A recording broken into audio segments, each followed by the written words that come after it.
नमस्कार आणि सुस्वागतम. मीट कलाकारच्या art a journey Navratri special episode मध्ये आपल्या सगळ्यांचं मनपूर्वक स्वागत. मंडळी, आज नवरात्रातली 5वी माळ. आजचा रंग आहे पिवळा. पिवळा रंग म्हणजे तेज आणि सकारात्मकता. आणि ह्याचं तंतोतंत उदाहरण म्हणजे आपल्या आजच्या विशेष अतिथी नृत्यचंद्रिका संयोगिता पाटील. संयोगिता नम कार्यक्रमात खूप खूप स्वागत आहे. नमस्कार. थँक्यू. आपल्या प्रत्येक भारतीयाला अभिमान वाटेल अशी संयोगिता ताईंची एक गोष्ट म्हणजे त्यांनी 2 गिनीज वर्ल्ड रेकॉर्ड नोंदवलेले आहेत. आणि अशा उत्तुंग व्यक्तिमत्वाच्या अतिथींना आज आपल्याला भेटायला मिळत आहे आणि खरोखर खूप छान वाटतंय. त्यांचा हा जर्नी कसा होता, गिनीज वर्ल्ड रेकॉर्ड पर्यंत त्या कशा पोहोचल्या आणि लहानपणापासून कसं त्यांचं शिक्षण, त्यांचं ट्रेनिंग आणि त्यांच्यावर कसे संस्कार झाले, या सगळ्याचा आढावा आपण त्यांच्याशी बोलताना गप्पांमधून तुम्हाला समजेलच. तत्पूर्वी मी थोडी त्यांची बॅकग्राऊंड सांगते. गिनीज वर्ल्ड रेकॉर्ड मध्ये 2 विक्रम नोंदवले आहेत. भरतनाट्यम नृत्य प्रकार ज्यांचा श्वास आहे, त्यांनी 2100 कलाकारांना सोबत घेऊन लार्जेस्ट भरतनाट्यम डान्स हा गिनीज वर्ल्ड रेकॉर्ड केला. तसंच त्यांनी लावणी मानवंदना हा सर्वात मोठा उल्लेखनीय आणि प्रशंसनीय कार्यक्रम 573 नृत्यांगनांना सोबत घेऊन द लार्जेस्ट लावणी डान्स असा गिनीज वर्ल्ड रेकॉर्ड अजून एक नोंदवला. त्याचप्रमाणे अत्यंत कौतुकास्पद आणि सगळ्यात अचंबित करणारा असा त्यांचा प्रयोग होता की 66 तासांचा भरतनाट्यम हा नृत्य प्रकार सादर करून त्यांनी वर्ल्ड रेकॉर्ड नोंदवलेला आहे. संयोगिताजींना नृत्य चंद्रिका, नृत्य सरस्वती आणि नृत्य तपस्विनी या पदवींनी गौरवान्वित करण्यात आलं आहे. संयोगिताजींच्या आईंनी त्यांना खूप सपोर्ट केला. आईला केंद्रबिंदू ठेवून या मायलेकींनी दैदिप्यमान यश संपादित केलं आहे. तर आज नवरात्रीच्या निमित्ताने आपल्याला या दोन्ही देवींचा गौरव करायचा आहे. तर आईला सर्वस्व मानणाऱ्या आणि आईसाठी प्रचंड आदर असलेल्या तसेच अत्यंत गोड आवाज लाभलेल्या कोल्हापूरच्या संयोगिता पाटील यांचं कार्यक्रमात स्वागत आहेच. त्याचप्रमाणे त्यांच्या वर्ल्ड रेकॉर्डचा पहिलाच प्रश्न मी त्यांना विचारेन की कसं वाटलं वर्ल्ड रेकॉर्डच्या आधीचं आयुष्य आणि नंतरचं आयुष्य, याबद्दल काय सांगाल? आधीचं आयुष्य पण चांगलं होतं, पण जी ओळख मिळते ती ही नंतरच्या आयुष्यात मिळाली. म्हणजे गिनीज रेकॉर्ड झाल्यानंतर एक वेगळी ओळख मिळाली आणि त्यातून खरा आनंद तर माझ्या ओळखीपेक्षा पण भरतनाट्यमचा प्रसार करण्याचं जे आमचं ध्येय होतं, जो आमचा विचार होता, तो इतक्या लोकांपर्यंत पोहोचला याचा आनंद खूप होता. त्यामुळे आधीच्या आयुष्यात मी कदाचित स्वतः डान्स करत होते, भरतनाट्यम करत होते, मुलींना शिकवत होते, माझ्या म्हणजे स्टुडंट्सना. पण नंतर मात्र गिनीज रेकॉर्ड नंतर कितीतरी घरांमध्ये ते पोहोचलेलं होतं आणि हे बघून जास्त आनंद झाला आणि हा बदल आवडला मला जास्त. नाही, खरंच आहे. ऍक्च्युली तुमच्या आता लहानपणापासून आपण सुरुवात करू. बालपण कसं गेलं, काय एकंदर तुमची आवड होती किंवा घरामध्ये काही डान्सची बॅकग्राऊंड होती का? तर याबद्दल काय सांगाल? खरं तर ना माझ्या मम्मीच्या घरी जरा सुद्धा काहीच कलेची बॅकग्राऊंड नव्हती. म्हणजे घरी आजी खूप कडक होती आणि म्हणजे मम्मीची आई, आणि तिच्या लहानपणापासून त्यांना खूप बंधनं होती. मुलींना शिकण्याचे अधिकार खूप नव्हते. मॅक्झिमम 10वी, त्याच्या पुढे मुलीनं शिकू नये असं होतं. आणि डान्स तर खूप दूर दूरपर्यंत कुठंच नव्हता. कारण आपण जे पैंजण घालतो ना पायात, साधं आपलं चांदीचं नेहमीचं ट्रेडिशनल पैंजण, त्यातले घुंगरू सुद्धा आजीला आवडत नव्हते. म्हणजे डान्सचे घुंगरू तर खूप दूर झाला. तर अशी ही पहिली बॅकग्राऊंड होती जी मम्मी लहान असताना होती. आणि मम्मीला खूप आवड निर्माण झाली तिच्या लहानपणी. तिनं कुठंतरी शाळेमध्ये एक डान्स बघितला होता. तेव्हा तिला हे माहिती नव्हतं की हा डान्स कोणता आहे, याला काय म्हणतात वगैरे, काही माहिती नव्हतं. पण तिच्या डोक्यात ते कुठेतरी बसलं होतं. आणि जेव्हा ती प्रेग्नंट राहिली मम्मी, तेव्हा मग तिला अशी इच्छा निर्माण झाली की मला मुलगी व्हावी आणि तिचा जन्म ऑगस्ट मधली डेट मिळालेली, त्यामुळं 15 ऑगस्टला व्हावा.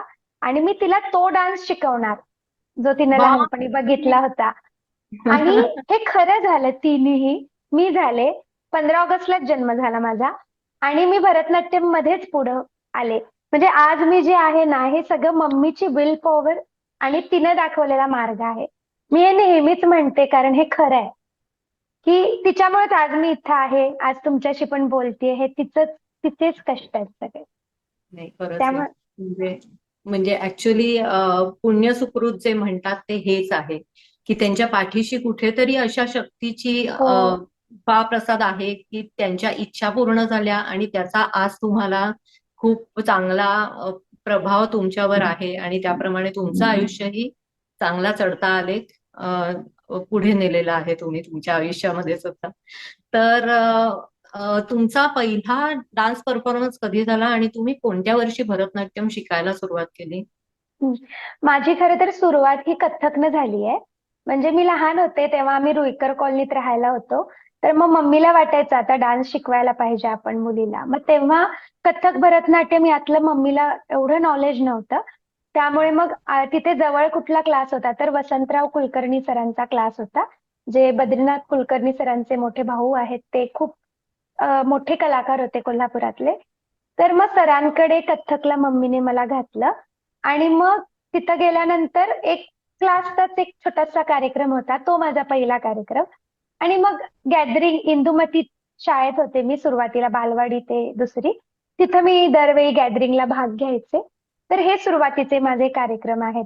आणि भरतनाट्यम शिकायला ऍक्च्युली मला उशीर झाला शिकायला, सुरुवात करायला. मी जेव्हा 12 वर्षाची होते तेव्हा सुरुवात केली.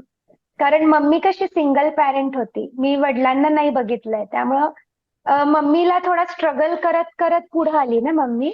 त्यामुळे थोडा हम्म. मला शिकायला पण वेळ झाला सुरू करायला. तिची इच्छा होती पण थोडा लेट झाला काही कारणांमुळे. पण मग तेव्हा सुद्धा पहिलं कथ्थक शिकायला सुरुवात केली नव्याने, देवल क्लब मध्ये. आणि त्याच्यासोबत गाणं शिकायला सुरुवात केली. आणि भरतनाट्यम हे त्याच्यानंतर काही महिन्यांनी सुरुवात केली त्याची आम्ही. पण मला आतून भरतनाट्यम खूप आवडलं, त्यामुळे मग आम्ही ते कंटिन्यू केलं. आणि मग कथ्थक बंद केलं काही वर्षांनी, एक 5-6 वर्षांनी. आणि अच्छा. मग गाणं पण थोड्या 2 वर्षांनी वगैरे बंद केलं. पण गाणं आता मी परत शिकते. अरे वा, तुमचा आवाज मुळातच एवढा गोड आहे की गाणं कोकिळाच बोलते असं वाटतं आई ग, जेव्हा मी थँक्यू. तुमचा टेडेक्स टॉक ऐकला आहे. आणि खूप सुंदर, म्हणजे एवढं इम्प्रेसिव्ह बोललात तुम्ही आणि आवाज पण खूप गोड होता. त्यामुळे हे व्यक्तिमत्व तुमचं जे आहे ते कोणालाही भुरळ पाडणार आहे. त्याप्रमाणेच तुम्ही आज पण तितक्याच गोड दिसताय. थँक्यू. आज येलो कलर एकदम ब्राईट सनशाईन, छान इंटरव्ह्यू मध्ये चमकताय. ऍक्च्युली तुमच्या मागे बरेच अवॉर्ड्स आहेत, तर तुमचा हा, सगळ्यात पहिला अवॉर्ड हा कोणता होता? ऍक्च्युली आता घरीच आहे त्यामुळे मी पहिला अवॉर्ड दाखवू शकते. अरे दाखवू वा. का? आहे म्हणजे जे मला बरं. असं मिळालं, हा. हँडी मिळालं. पण मी ऍक्च्युली प्रियदर्शनी कॉलनीमध्ये राहायला होते. तेव्हा हे अवॉर्ड आम्हाला 3 मैत्रिणींना मिळून मिळालं होतं. आणि मग हा. आम्ही ते दर काही महिन्यांनी एकमेकींच्या घरी फिरवायचो.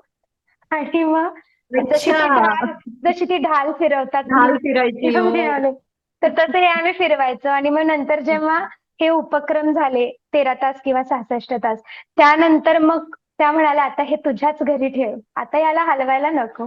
मग ते इथेच बापरे. राहील. तुमचा 13 तासाचा डान्स झाला तेव्हा तुम्ही किती वर्षाच्या होता? तेव्हा मी 16 वर्षांची होते. 10वीत होते मी तेव्हा. मग तो स्टॅमिना किंवा ते डिटर्मिनेशन हे सगळं कसं काय तुम्ही बिल्डअप केलं? त्याच्यासाठी काही वेगळे एफर्ट्स घ्यायला लागतात का किंवा तुम्ही घेतलेत का? हा, जेव्हा 13 तास केलं तेव्हा अशी खूप तयारी केली नव्हती, कारण आम्ही तेव्हा खूप म्हणजे आर्थिकदृष्ट्या पण थोडे मागे होतो. आणि त्यामुळे जे काही जनरली वाटतं की आपला स्टॅमिना वाढवण्यासाठी चांगले ड्रायफ्रुट्स किंवा खूप सारं घरातल्या गोष्टी ज्या खाण्यापिण्यातल्या असतात त्या पाळल्या जात असतील, तर तेव्हा असं काही नव्हतं. जे रेग्युलर जेवण असतं आपण घरात खातो तसंच होतं त्यावेळेला. फक्त डान्सची तयारी आम्ही माझी चांगली ठेवली होती. खरं तर त्यावेळेला म्हणजे आता सांगते मी, विषय निघाला म्हणून. त्यावेळेला मम्मी वर्किंग असल्यामुळे डबा असायचा, घरी यायचा.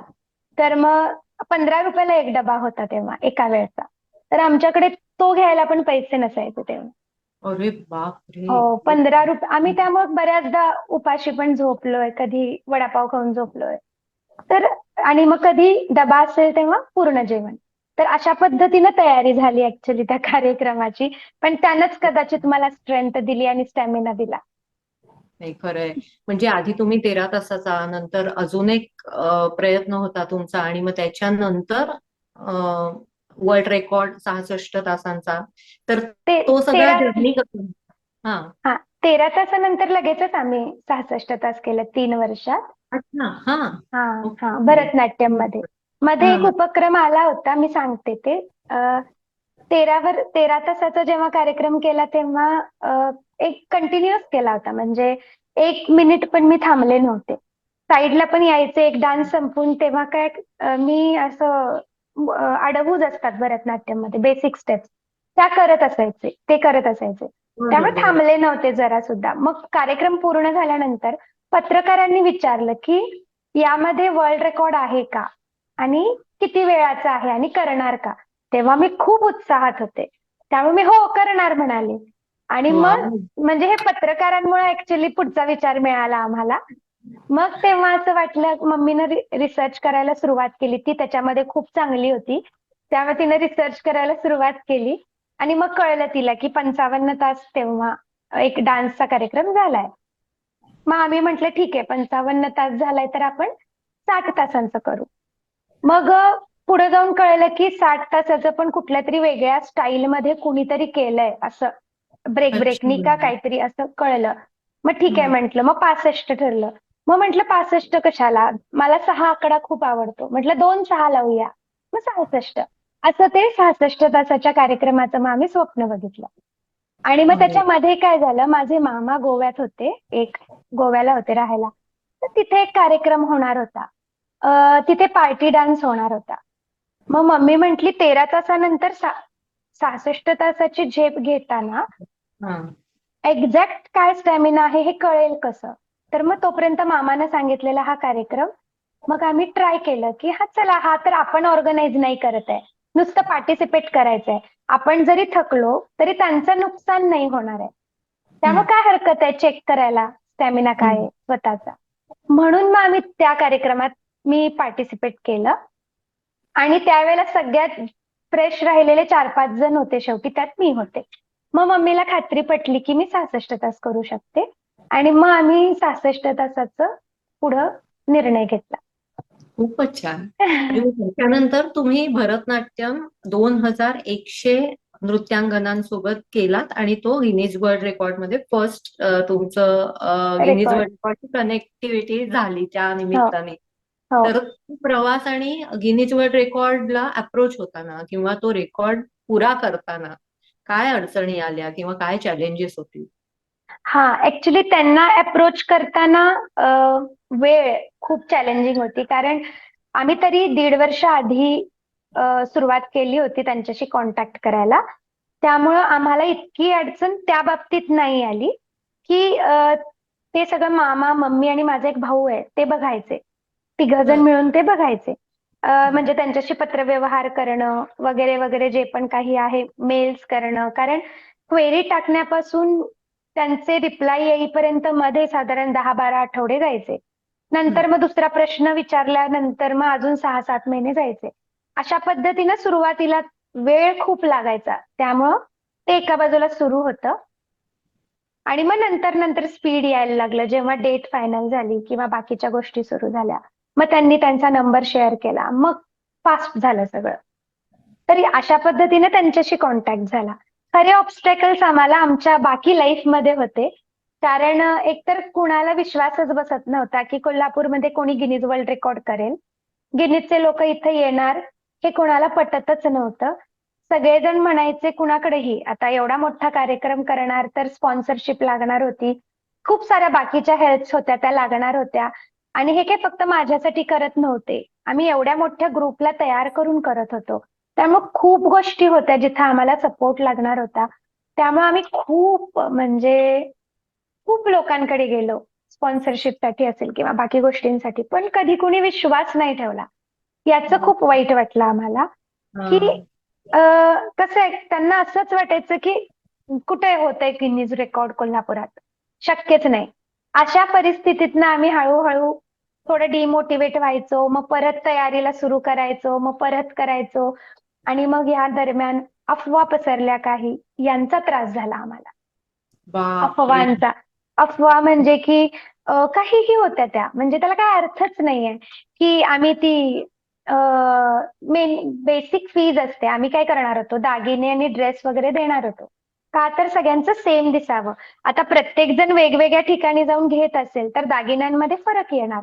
मग गिनीज रेकॉर्ड होताना तो एक प्रॉब्लेम येऊ शकतो. युनिफॉर्मिटी पाहिजे. हा, म्हणून मग आम्ही काय विचार केला, सगळ्यांना सेम मिळण्यासाठी एकाच ठिकाणी ऑर्डर देऊ, करून घेऊ आणि सगळ्यांना देऊ. मग त्यासाठी आम्ही एकदमच नॉमिनल फी होती ती, म्हणजे आता कुठेही दागिने घ्यायला गेलो आपण त्या काळात, त्याच्यापेक्षा पण कमी होती ती किंमत, आणि त्यात आम्ही त्यांना दागिन्यांसोबत ड्रेस आणि मेकअप किट पण देणार होतो. कारण मेकअप मध्ये पण खूप प्रकार आहेत, तर मग ते सगळ्यांचं सेम दिसावं म्हणून. त्यामुळे आम्ही नॉमिनल फी घेतली होती. तर सगळ्यांनी अफवा पसरवली की आम्ही पैसे घेऊन पळून जाणार आहे. म्हणजे बापरे. म्हणजे अशा पण अफवा पसरल्या. म्हणजे आम्हाला असं वाटत, तरी काय, कुठल्या अँगलने विचार करतात लोक.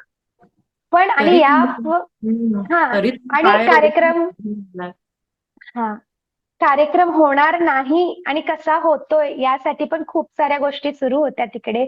ज्या गोष्टी आम्हाला दिसत होत्या, आम्ही बघत होतो ते असं सुरू आहे इथे. पण आम्हाला एकच माहित होतं, आम्ही प्रामाणिकपणे करतोय, यात कुठेही असा स्वार्थ नाहीये की आम्हाला खूप पैसे कमवायचे आहेत किंवा आम्हाला गिनीज कडनं काही मोठे फंड्स मिळणार आहेत म्हणून आम्ही हे करतोय, किंवा असं काहीही याच्यात आमचा थॉटच नव्हता. आमचं सरळ म्हणणं होतं की जो डान्स मी करते, मला जो आनंद मिळतो, तो डान्स जर त्याचा प्रसार करायचा आहे, मी एकटीनं करून चालणार नाही. ती डान्सची आवड समोरच्या व्यक्तींना लागली पाहिजे, तेव्हा त्यांना त्याचं महत्व कळेल, त्यातनं मिळणारा आनंद कळेल. म्हणून आम्ही या प्रामाणिक मनानं करत राहिलो सगळं. हो, खरंय. त्यामुळे मग आम्हाला असं वाटलं की ठीक आहे, होतंय ते होऊ देत. तसंही चांगल्या कामाला अडचणी येतातच. देवाला पण किती स्ट्रगल करावा लागला माणसाच्या जन्मात आल्यावर. आपण कोण आहे म्हटलं, आपण आपलं आपलं काम करू छानपैकी, हे मात्र आम्ही त्यावेळेला ठरवलं. आणि काहीही झालं तरी, कितीही अडचणी आल्या तरी पूर्ण करायचं, एवढं म्हणणं आमचं होतं. आणि मग काही जवळच्या लोकांनी आम्हाला खूप साथ दिली. म्हणजे हे रेकॉर्ड जे झालं ते फक्त आमचं नाहीच आहे, खूप साऱ्या लोकांमुळे आम्हाला नंतर मदत मिळाली. जे लोक आमच्या पाठीशी विश्वास ठेवून उभे राहिले, त्या सगळ्यांमुळे हे शेवटी पूर्णत्वाला आलं.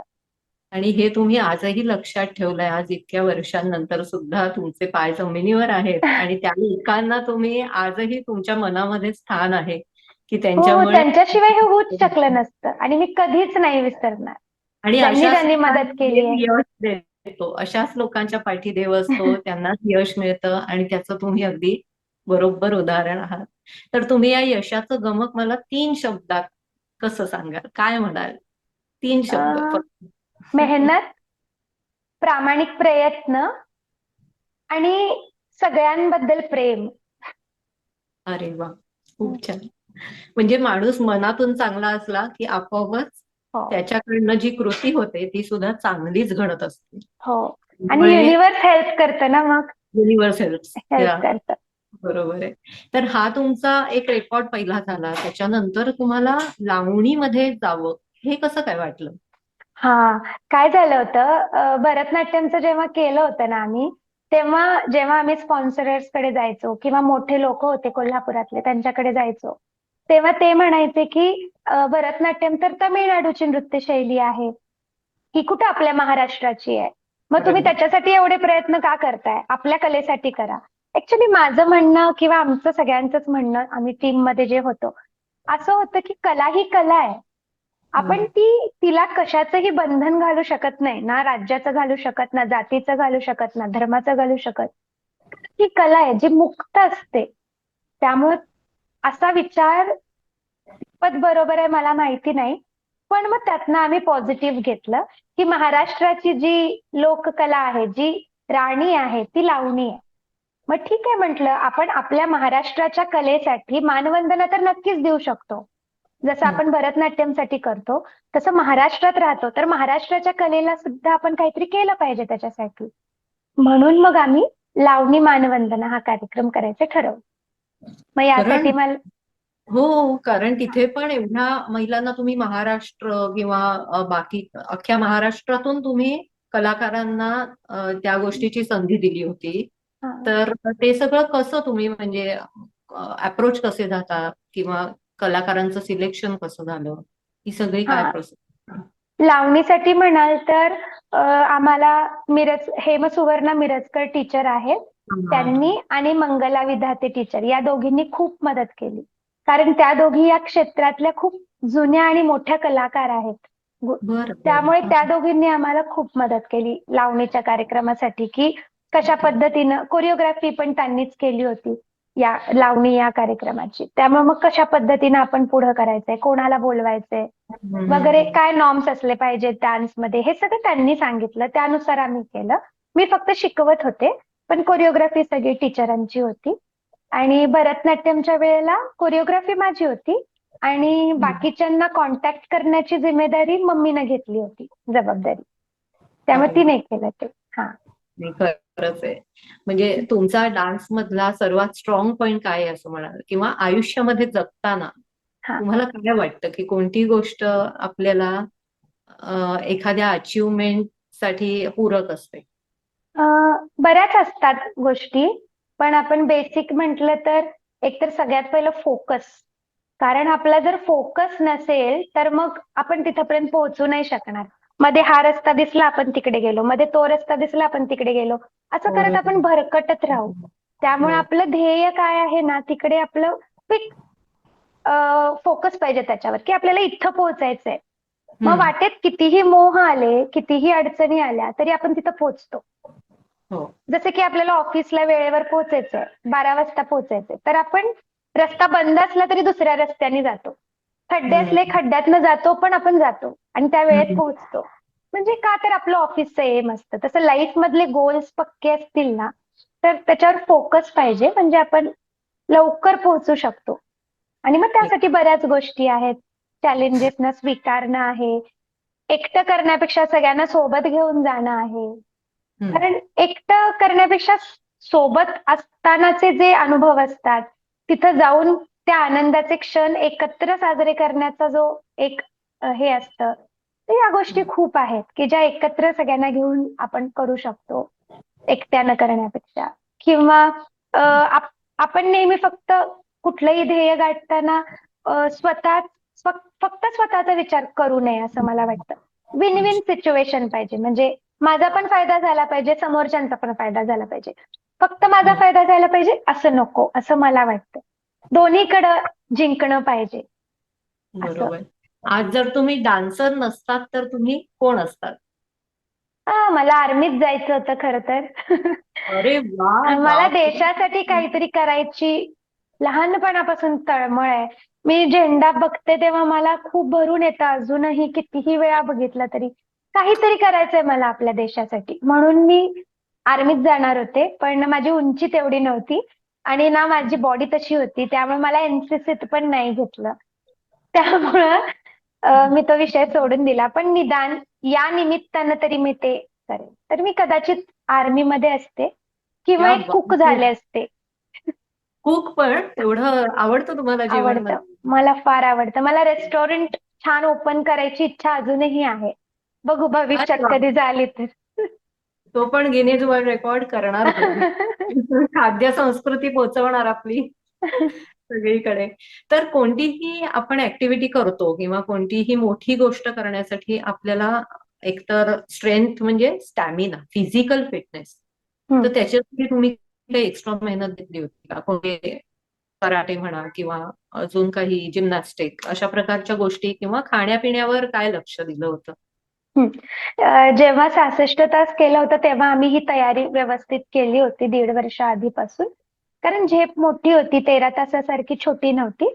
त्यामुळे हम्म. मग माझं एक रुटीन असायचं. पहाटे मी सायकलिंगला जायचे, म्हणजे 5, 5:15 वगैरे मी निघायचे घरातनं. हम्म. सायकलिंग मला खूप सपोर्ट केलाय. म्हणजे माझी बॉडी मला साथ देते आजही, ही त्यावेळेच्या सायकलिंगमुळे असं मला वाटतंय. कारण त्यामुळे पाय स्ट्रॉंग झाले माझे. हा. मी गाडी खूप लेट वापरायला सुरू केली. मी तोपर्यंत सायकलनच फिरायचे सगळीकडं. मग सकाळी सायकलिंगला जाणं, प्राणायाम करणं, योगा करणं, हे रुटीन होतं माझं. जिमला पण जात होते मी. फक्त फिट राहण्यासाठी आणि स्ट्रेंथ वाढवण्यासाठी मसल्सची. तर त्याच्यासाठी जिमला जायचे. आणि बाकी प्रॅक्टिस करायचे, रियाज. ज्या काही रचना आहेत भरतनाट्यमच्या, त्याचा प्रॉपर रियाज वगैरे करायचे. त्याच्यानंतर खाण्यापिण्याचं म्हणाल तर असं खूप काही बदल नव्हते खाण्यापिण्यामध्ये. आपलं रेग्युलर जे चपाती, भाजी, भात, आमटी हे जेवण असायचं. आणि रात्री फक्त शतावरी घालून मी दूध प्यायचे. ते तेवढं मला थोडं आवडत नव्हतं, पण मम्मीच्या जबरदस्तीमुळे पीत होते. त्याने पण खूप फरक पडला स्टॅमिनामध्ये. अच्छा, व्हेरी गुड. तुम्ही आता एक सेलिब्रिटी आहात आणि सेलिब्रिटी इंटरव्ह्यू मध्ये लोकांना ही इच्छा खूप असते की तुमचा आत्ताचा दिनक्रम काय असतो. तुम्ही एकंदर शॉपिंग कुठून करता म्हणा, किंवा तुम्हाला कोणत्या गोष्टींकडे जास्त लक्ष द्यायला, ज्वेलरी आवडते का, मग असं एकंदरच तुमचं काय असतो दिनक्रम सुद्धा आणि एकंदर आवडीनिवडी. हो. दिनक्रम म्हणाल तर माझा पूर्वीसारखा असा काही अगदी स्ट्रिक्ट नाहीये. थोडा असा आहे सध्या तरी. तर मी सकाळी उठल्यानंतर घरातली कामं वगैरे असतात, ती करते. म्हणजे अगदी झाडू मारणं वगैरे पण करते. आणि मग त्याच्यानंतर नाश्ता वगैरे या गोष्टी झाल्या. आणि मग नंतर प्रॅक्टिस वगैरे. आणि मग त्यानंतर दुपारी थोडं मोकळा वेळ असतो. मग त्यावेळेला बाहेरची काही कामं असतात, जसं बँकेची आहेत किंवा इतर आहेत, कुणाला हो, भेटायचंय, तर या हो. सगळ्या गोष्टी त्यावेळेला होतात. कारण मीटिंग वगैरे पण आता पूर्वीपेक्षा वाढल्या. पूर्वी ज्या गोष्टी मम्मी हम्म. सांभाळायची, त्या गोष्टी हा. पण आता मला बघाव्या लागतात. त्यामुळे मग थोडी कसरत होते. त्यामुळे प्रॅक्टिस पूर्वी इतकी जास्त नाही करू शकत आहे मी, पण हा. करते. आणि त्याच्यानंतर मग संध्याकाळी तर क्लासमध्येच असते. त्यामुळे क्लासमध्ये छान डान्समध्ये वेळ जातो, मुलींसोबत वेळ जातो. आणि मग रात्री घरी आल्यानंतर पुन्हा जेवण, काहीतरी बघणं. आणि मग झोपताना भगवद्गीता किंवा दुसरे काही अशा पद्धतीचं स्पिरिच्युअल ऐकून मग झोपते. अच्छा. आहे. तुम्हाला आज नंतर म्हणजे एक 10 वर्षानंतर डान्स कुठे दिसतो? म्हणजे आता टेक्निकली सुद्धा टेक्नॉलॉजी पण खूप ऍडव्हान्स्ड होतीये, हं. किंवा एकंदर भरतनाट्यम, कथक हे जे आपले ट्रॅडिशनल डान्स फॉर्म्स आहेत, हं. तर काय वाटतं काय बदल होतील ह्या सगळ्यामध्ये? मला असं वाटतंय आता पूर्वीपेक्षा जे बदल झालेले आहेत त्यानुसार आता पुढचा विचार करता 10 वर्षांचा प्रत्येक घरात एक तरी मुलगी क्लासिकल शिकणारी असेल किंवा मुलगा. हो म्हणजे ना. आता मुली जास्त लवकर म्हटलं तर मुलांचा टप्पा पण येईल त्याच्या पाठोपाठ. मुली किंवा मुलगा कोणीही असू देत, एक कुठली तरी कला त्यांनी शिकायलाच पाहिजे, त्यांना जी आवडते असं मला वाटतं. त्यामुळं मला असं वाटतं हम्म. ह्या 10 वर्षात ते दिसेल. कारण का, तर स्ट्रेस पण खूप वाढत आहे आणि सायन्सने सुद्धा सांगितलंय की कला आपल्याला स्ट्रेस रिलीफ करण्यासाठी किती मदत करते. हम्म. त्यामुळं पुढच्या येणाऱ्या 10 वर्षात कॉम्पिटिशन वाढणार, स्ट्रेस वाढणार. त्याबरोबर ते रिलॅक्स करण्यासाठी कदाचित कलेची आवड आणि त्याची जोपासना सुद्धा वाढेल असं मला वाटतंय. भलेही टेक्नॉलॉजी येईल, अजून ऍडव्हान्स येईल. आत्ताच इतकी ऍडव्हान्स आलेली आहे की असं वाटतं अरे काय किती बदल झालेत आणि आपण लकी आहोत एवढे बदल बघायला मिळाले आपल्याला. पण बरोबर. अजून पुढं अजून फास्ट होणार. कारण आत्ताची ही पिढी इतकी शार्प आहे, इतकी स्मार्ट आहे. ती जेव्हा 10 वर्षानंतर ज्या वयात असेल तेव्हा ते अजून डेव्हलप झालेलं असेल. पण मला असं वाटतं कला ही कायम राहणार आणि प्रत्येक घरात एक कोणीतरी कलाकार असणार. म्हणजे ऍटलिस्ट आवड म्हणून शिकणारे तरी असतील. आणि तर ऍक्च्युली त्याच्यात तुमचंही कॉन्ट्रीब्युशन खूप असणार आहे, कारण तुम्ही भरतनाट्यमचा प्रसार व्हावा यासाठी हा एवढा मोठा प्रयत्न केलायत आणि अजूनही तुम्ही क्लासेस तर घेताय आणि भरतनाट्यमचा प्रसार करताय. तेवढ्याच तळमळीने तुमची सुद्धा तिकडे निष्ठा आहे. त्यामुळे ते टीचर असतील तर भावी पिढी खूप चांगली तयार होईल. थँक्यू. मी भाग्यवान समजेन माझा हा जो खारीचा वाटा आहे हा कुठेतरी याच्यात पडतोय. त्यासाठी मी स्वतःला भाग्यवान समजते की मी काहीतरी करू शकतेय या फील्डमध्ये. नाही, आणि खरंच आहे. प्रयत्न करत राहीन शेवटपर्यंत. Yes, yes. तुम्हाला फॉरेनला जाण्याची संधी मिळाली का भरतनाट्यमसाठी किंवा कोणत्याही डान्स फॉर्मसाठी? असा अनुभव तुमचा पहिला कोणता वाटतो? हो, एकदा जाऊन आली आहे मी. US ला न्यू जर्सी मध्ये नाट्य संमेलन होतं ना, हा. 2010 मध्ये वगैरे. अरे त्यावेळेला वा. मी गेले होते भरतनाट्यम करण्यासाठी. बरं बरं हा. बरं. म्हणजे त्यांनी तुम्हाला इन्व्हाइट केलं का? हो. कशी प्रोसिजर असते? मोहन जोशी आहेत ना, आपले हा मराठी ऍक्टर, हा. सरांनी खूप हेल्प केली मला त्यावेळेला. कारण दर नाट्य परिषदेमध्ये ओपनिंग परफॉर्मन्सला मला बोलवायचे नाट्य परिषदेकडून. मग ओ. त्यामुळे सरांची ओळख होती. मग सरांनी मला आदल्याच वर्षी सांगितलं होतं मम्मीला, की पुढच्या वर्षी आम्ही तुमच्या लेकीला घेऊन चाललो US ला आणि अरे करा वा. पासपोर्ट वगैरे, असं सरांनी सांगितलं होतं. त्यामुळं सर घेऊन पण गेले. किती छान. वा वा वा, मस्त. कसा वाटला ऑडियन्स? म्हणजे आपलं आता भारतामध्ये किंवा महाराष्ट्रात तुम्ही परफॉर्म केलाय किंवा भारतामध्ये इतर ठिकाणी गेला असाल आणि परदेशातला असा हो. काय फरक वाटला किंवा काय वेगळेपण सांगा? वेगळे पण म्हणजे तिथे जाऊन सुद्धा अजून त्यांना इकडच्या या गोष्टींची आवड आहे आणि तिकडे ते इतक्या प्रेमानं अरेंज करतात तिकडे. कारण त्यांनी खूप छान बरं. अरेंज केलं होतं सगळं. आणि ते हा. सगळे ऑडियन्स फुल भरलेला होता, जे स्टेज होते वेगळे वेगळे. तर तिथे सगळ्यांनी अगदी उत्साहानं त्याच्यात इन्व्हॉल्वमेंट घेतली होती. ते बघून छान वाटलेलं. आणि अरे वा. सगळे दर्दी लोक वाटत होते, त्यामुळं छान वाटलं. ऑडियन्स चांगला होता आणि त्यांनी मॅनेज पण छान केलं होतं सगळं ऑर्गनाईज. ओके. हो. आणि आता टेडेक्स कडे येते मी थोडीशी, की एवढा प्रेस्टिजियस टॉक शो टेडेक्स इथे हा. कशी संधी मिळाली आणि ओव्हरऑल काय असते त्यांची पद्धत? मला ऍक्च्युली टेडेक्सची जी संधी मिळाली ती माझ्या एका ओळखीतून मिळाली.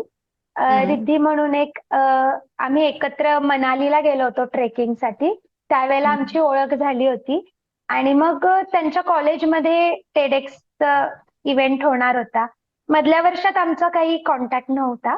पण हम्म. टेडेक्सचं जेव्हा त्यांच्या तिथे ते बोलणं सुरू झालं तेव्हा तिला माझी आठवण झाली. मग तिने कॉन्टॅक्ट केलं, जमेल का वगैरे, पॉसिबल आहे का. मग डेट्स वगैरे चेक केल्या आणि मग ते पॉसिबल झालं आणि मग ते केलं सांगलीला, विश्रामबागला.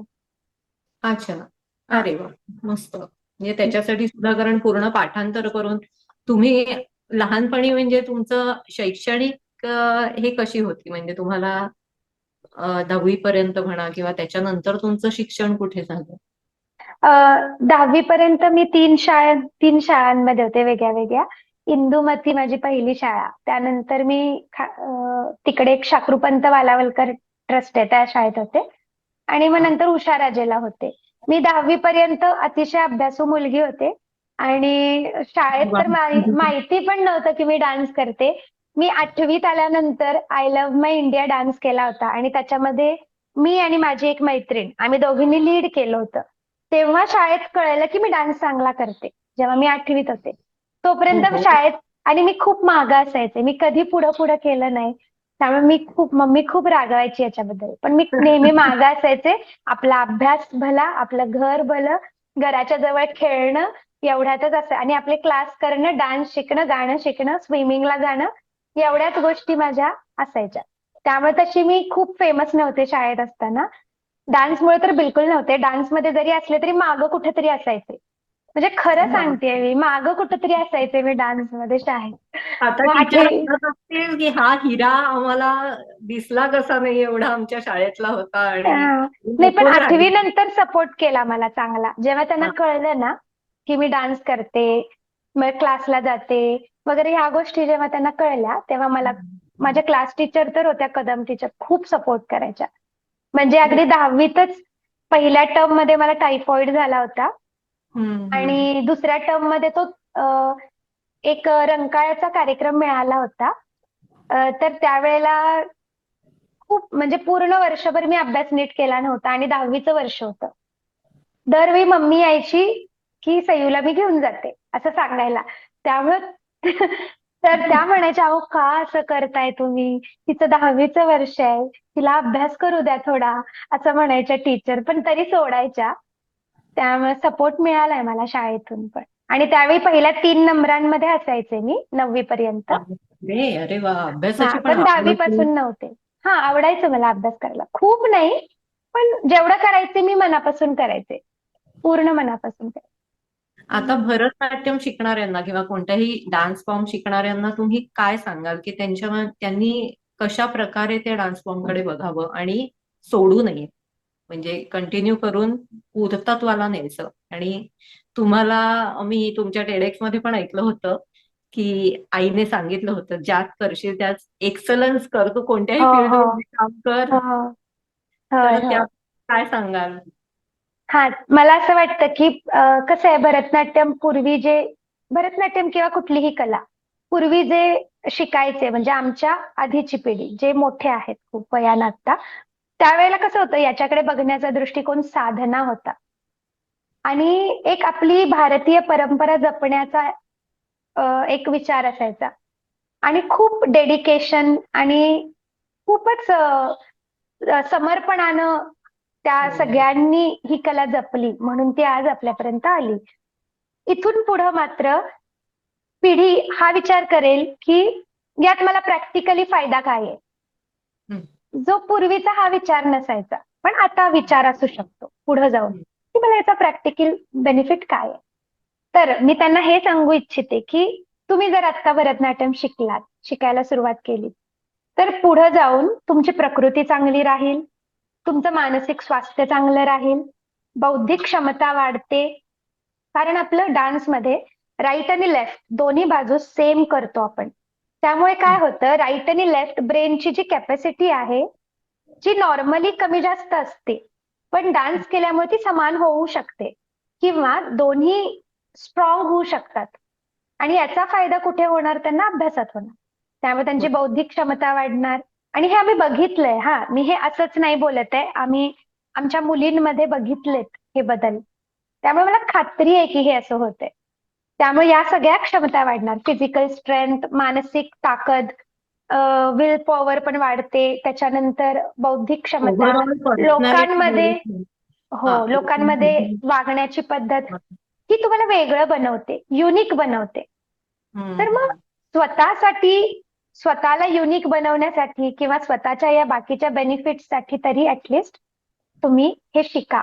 आणि त्याच सोबत तुम्ही भारताच्या आपल्या कलेला पुढे नेताय, ही एक वेगळीच हे एक वेगळंच समाधान आहे. ज्यांना खरं. प्रॅक्टिकल बेनिफिट्सच्या पुढे जाऊन विचार करायचा असेल पुढे, तर त्यांना हे याचं महत्व असेल की आपण एक कला जोपासतोय आपण, जी इतक्या हजारो वर्षांपासून सुरू आहे. हम्म. तर त्यामुळं असं वाटतं की पुढं हे फायदे होऊ शकतात त्यांना, म्हणून त्यांनी ऍटलिस्ट शिकावं. नाही, खूपच छान. ऍक्च्युली तुम्ही एवढं गिनीज वर्ल्ड पर्यंत पोहोचलात, तर नॉर्मल स्टेज परफॉर्मन्स आणि एवढ्या मोठ्या लेवलचा परफॉर्मन्स देण्यासाठी ह्याच्यामध्ये काय, दोन्हीमध्ये काय तयारी लागते? म्हणजे नॉर्मल स्टेज परफॉर्मन्स मुलं करतात की हो. 7 मिनिटाचा डान्स आहे किंवा व्हॉट एव्हर, तर त्याच्यामध्ये रेग्युलर त्यांना ती सवय असते. पण मोठे मोठे रेकॉर्ड्स करायची जेव्हा वेळ येते किंवा ते जेव्हा तुमचं ध्येय असतं, त्याच्यासाठी काय गोष्ट महत्वाची आहे? म्हणजे त्याचा आपण म्हणू की एक असा पिंच पॉइंट काय आहे? हा, सराव खूप महत्वाचा आहे. हम्म. म्हणजे सराव जितका परफेक्ट करू, तितकं ते चांगलं होणार. आता जसं की आपण गिनीज वर्ल्ड रेकॉर्ड हे जर डोक्यात आता धरलं, तर स्टेज वरती करताना अ, जरी चुका झाल्या तरी त्या ग्रुपमध्ये दिसतीलच असं नाहीये. किंवा हम्म. सोलो जरी केलं तरी शिकवतानाच आपल्याला असं शिकवलं जातं, म्हणजे डान्समध्ये, की जरी ऐन वेळेला आपण ब्लँक झालो किंवा काय झालो किंवा एखादी स्टेप विसरलो तर काय केलं पाहिजे, काहीही न चुकवता. तर या गोष्टी यातनं शिकलेलो असतो, त्यामुळे ते मॅनेज केलं जातं, मॅनेज होऊ शकतं. हम्म. एक्सटेम्पोर जे पण त्यावेळेला येईल तसं त्या बरोबर. पद्धतीनं. पण जेव्हा गिनेजसाठी करतो तेव्हा सोलो असेल किंवा ग्रुप असेल, जे पण असेल, रेकॉर्ड होणार आहे. रेकॉर्डिंग मध्ये छोट्या छोट्या गोष्टी पण दिसतात, अगदी डोळ्या असा हललेला पण दिसतो आणि भाव दिसतात जवळून. स्टेजवरचे भाव हे दुरून बघावे लागतात. डिस्टन्स हम्म. असतो मध्ये एक ऑडियन्स आणि कलाकारामध्ये. हम्म. पण जेव्हा आपण रेकॉर्ड करतो तेव्हा क्लोज कॅमेरे पण असतात. कधी कुणाजवळ कुठला कॅमेरा जाईल आपल्याला काहीही माहिती नसतं. त्यामुळे वा. हे जे बारकावे असतात ना, याची तयारी सुद्धा खूप चांगली लागते. आणि म्हणून सराव परफेक्ट पाहिजे. म्हणजे मग या छोट्या छोट्या मिस्टेक्स होणार नाहीत ना, कारण आपल्या अंगवळणी पडलंय ते. मला बरोबर. एकाने सांगितलंय की मसल मेमरी जेवढी आपली बनते तेवढं आपण त्या गोष्टीमध्ये अॅक्युरन्सी आणू शकतो. मग जर सराव करून करून जर आपण आपल्यामध्ये ती मसल मेमरी बनवली तर मग चुकण्याचा चान्स नाहीये. म्हणजे कमी होतो तो ऍक्च्युली चान्स. नाही, ॲब्सोल्युटली. मग हा खूप दोन्ही छान. मधला थोडा फरक आहे की बाबा सराव जास्त अति करावा लागतो याला. आम्ही तर बरोबर. सीडीज केल्या होत्या कारण डान्स सगळ्यांचा सेम यावा यासाठी. आणि हम्म. असं म्हणजे असंच पाहिजे असंच प्रॅक्टिस आम्ही करून घेतलं होतं. वेगवेगळ्या अच्छा. ठिकाणी जाऊन प्रॅक्टिस घेतलं होतं ना. काही जण हा. तर बेसिक्स पासून शिकवलं होतं काही जणांना. कारण त्यांना बरोबर. डान्स येत नव्हता किंवा कधी केला नव्हता. किंवा काही जण होते जे भरतनाट्यम शिकत होते. मिक्स क्राऊड होता सगळा. त्यामुळे आम्ही शिकवताना पण स्टाईल वेगळी वेगळी होती. तर हम्म. शिकवतानाच आम्ही बेसिक पासून सुरुवात केली होती ना. त्यामुळे हम्म. आम्ही सुरुवातीपासूनच या गोष्टींवर मी खूप असं फोकस केला होता की नाही हे असं म्हणजे असंच आलं पाहिजे. म्हणजे थोडासा बदल जरी झाला तरी तो खूप बदल करत नाही एकूण बरोबर. दिसण्यामध्ये. हो. म्हणून मग सराव सरावच इम्पॉर्टंट आहे. नाही, खरंय. आणि तुमची आता बकेट लिस्ट काय आहे? तुम्हाला अजून आयुष्याकडून काय अपेक्षा आहेत? मला एव्हरेस्ट वर जायचंय. क्या बात. त्याच्यानंतर मला जग फिरायचंय. डान्स डान्स करत. असंच फिरायचं नाहीये. डान्स करत मुलींना सोबत घेऊन वाव. फिरायचंय. आणि माझ्या मुलींना मोठं होताना बघायचंय. ज्या पण माझ्या स्टुडंट्स आहेत. त्यांना मला चांगल्या ठिकाणी बघायचंय. आणि तपस्या सिद्धीचं गुरुकुल झालेलं बघायचंय. अरे वा. अगदी नक्कीच पूर्ण होतील, कारण तुम्ही थँक्यू. ऑलरेडी कला क्षेत्रातलं एव्हरेस्ट जिंकलेलं आहे. म्हणजेच आपला वर्ल्ड रेकॉर्ड तुम्ही ऑलरेडी पोहोचलेला आहात. त्यामुळे तुमच्यामध्ये ती जिद्द आणि ती कपॅसिटी भरभरून आहे. मम्मीचे आशीर्वाद, देवाचे आशीर्वाद आणि आमच्यासारख्या चाहत्यांचे सुद्धा थँक्यू. तुमच्यासोबत कायमच वेल खूप विशर. महत्वाचे आहे ते. खरंय. आपण आता इंटरव्ह्यूच्या एंडला आलोय, तर एक छोटासा रॅपिड फायर घेऊया, हो, चालेल. गंमत म्हणून. तर मी रॅपिड फायर मध्ये एखादा शब्द सांगेन. म्हणजे आता मी आकाश म्हटलं तर कोणाला काय निळं आठवेल किंवा कोणाला ढग आठवतील किंवा हो. प्रत्येकात वेगळी उत्तरं असतील. तर हम्म, आता मी तुम्हाला एक एक शब्द सांगते. पटकन मनात जे उत्तर येईल ते तुम्ही सांगा. बरं. सोपं सोपं आहे. हा. पहिलं म्हणजे बालपण. स्ट्रगल. ओके. प्रेरणास्थान. मम्मी. मम्मी. विरंगुळा. कुकिंग. वाव, मस्त. आनंद. जंगलात फिरणे. क्या बात आहे, वा वा. ही स्वप्न. स्वप्न खूप आहेत. ती पूर्ण करणे. चला, चांगलं आहे. म्हणजे स्वप्न म्हटल्यावर पूर्ण करणे. हा, पूर्ण करणे. परफेक्ट. म्हणजे ते पूर्ण होणारच आहे. थँक्यू. आणि माझ्या हृदयाकडे जाण्याचा मार्ग आहे, क्वेश्चन मार्क. हे वाक्य तुम्ही पूर्ण करा. माझ्या हृदयाकडे जाण्याचा मार्ग आहे शुद्धता, प्युरिटी आणि प्रेम. आणि प्रेम. खूप छान, खूप छान.